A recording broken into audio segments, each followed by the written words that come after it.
Les valeurs islamiques arrivent partout dans le monde et c'est pour ça que le sionisme développe une communication islamophobe aujourd'hui. C'est-à-dire qu'il faut regarder la télévision, écouter les discours politiques. L'ennemi premier de la démocratie, de la liberté, pour le sionisme, c'est l'islam. C'est pour ça que beaucoup de gens aujourd'hui sont, beaucoup de chrétiens, les chrétiens, alors que le sionisme a tué le Christ. C'est le sionisme qui prétendait que Jésus était le fils d'une putain. C'est comme ça que qu'est définie en fait Marie. Alors que dans l'islam, il y a un respect, non seulement un respect, mais Jésus annonce la venue du prophète, et donc, enfin la venue du messager. Et donc c'est pour ça qu'il y a énormément de travail à faire pour convaincre aussi, comme ça se passe au Liban, les chrétiens aujourd'hui, d'arriver dans ce grand mouvement islamique, qui est un mouvement universel. L'islam n'est pas une frontière. L'islam, c'est la porte vers la liberté. Il y a vraiment, on l'a senti ces dernières années, on est passé vraiment dans une phase de guerre médiatique ouverte face au monde musulman. Et la volonté est de diviser évidemment les chrétiens. Avant, les chrétiens ont été déjà dépouillés de leur religion. Les églises se sont vidées. Le sionisme, partout où il arrive, tente déjà d'enlever les valeurs morales du pays.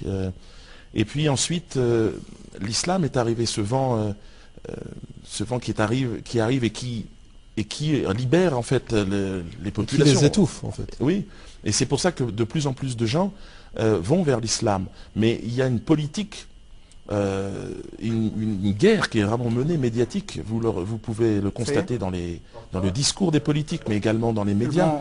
C'est-à-dire qu'il n'y a aujourd'hui quasiment, il n'y a pas une journée où il n'y a pas l'exemple, une parole islamophobe. C'est-à-dire que dans tout, la carte d'entrée, la carte pour pouvoir s'exprimer, c'est déjà d'être islamophobe. C'est la seule façon de s'exprimer dans les médias aujourd'hui en France.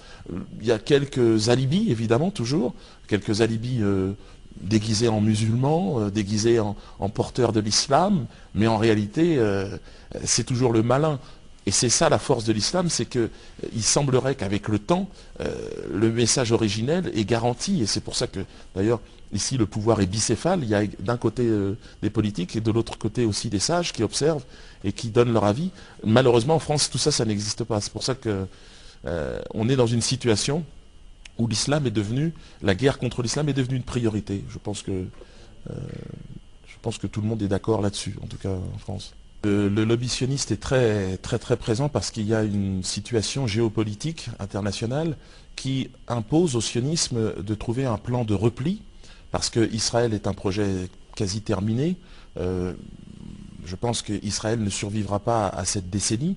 Et donc, fatalement, les sionistes les plus hystériques, ceux qui ne sont pas ouverts au dialogue, vont être obligés de bouger.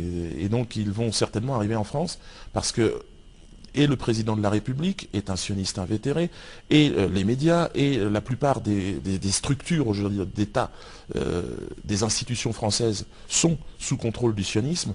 On a vraiment l'impression que le sionisme se prépare à bouger, en fait, et je pense que la France est un point de repli, peut-être intermédiaire, avant les États-Unis, mais bon, en tout cas, ce qui est certain, c'est que après Israël et les États-Unis, je crois que Paris est devenu aujourd'hui l'une des capitales du sionisme.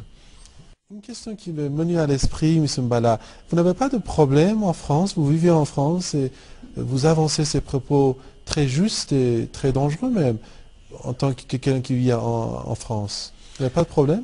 Bon, je dirais que parce que les sionistes n'aiment pas ça. Non, par rapport et par respect pour tous ceux qui sont tombés face au sionisme ici, je ne vais pas me plaindre. Mais je me suis fait agresser physiquement à plusieurs reprises. 4 sionistes m'ont agressé dans le dos, évidemment. Et bon, je suis tombé sur le sol, j'ai été roué de coups. Je me suis relevé, je me suis défendu.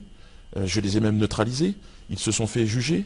Ils ont fait 1 mois de prison, mais évidemment, aucun média n'en a parlé. Je me suis fait agresser à d'autres, mais de manière générale, je ne me fais plus agresser maintenant. Il faut savoir que le sioniste est lâche. En plus de ça, moi je suis un combattant par la force des choses, j'ai fait des arts martiaux et je me défends. Et ce que je peux vous dire, ce qui est étonnant, c'est que même à 4 contre 1, Ils ne trouvent pas la force. Non, mais leurs coups sont légers. C'est-à-dire, c'est comme si c'est quand même des caresses. Vous voyez. Donc, bien sûr dans d'autres endroits du monde, ils utilisent des armes à feu. Tomber sous le sionisme m'importe peu. La mort sera plus confortable de toute façon que la soumission et que la condition d'esclave au sionisme.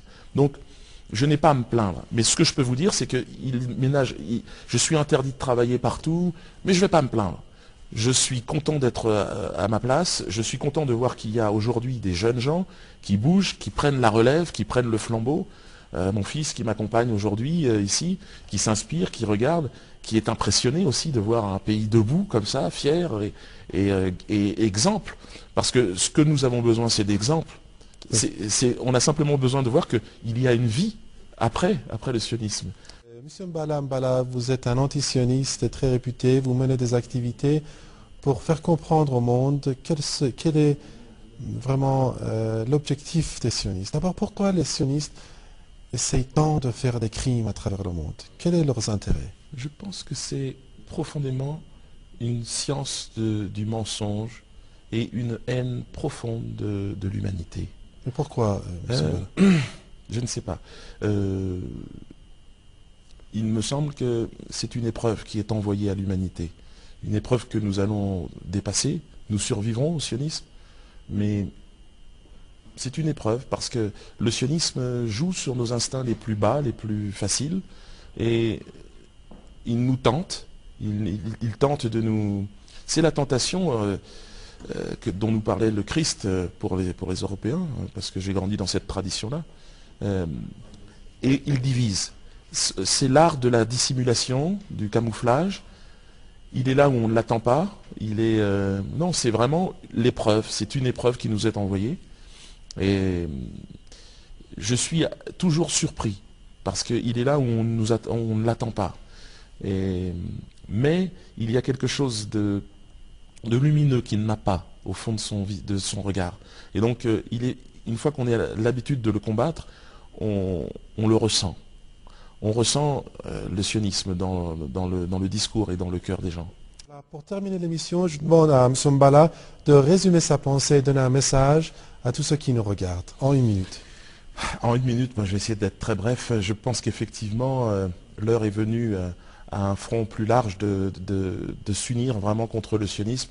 Les musulmans doivent tendre la main aux chrétiens, et les chrétiens qui sont aujourd'hui perdus doivent rejoindre l'islam ouvert, cet islam moderne qu'a lancé, enfin cette révolution islamique qu'a lancé Imam Khomeini, qui est une perspective en fait très très large, très universelle, qui concerne en fait la planète tout entière, tous les continents, se battre contre l'injustice, et l'injustice elle a un nom, elle s'appelle le sionisme.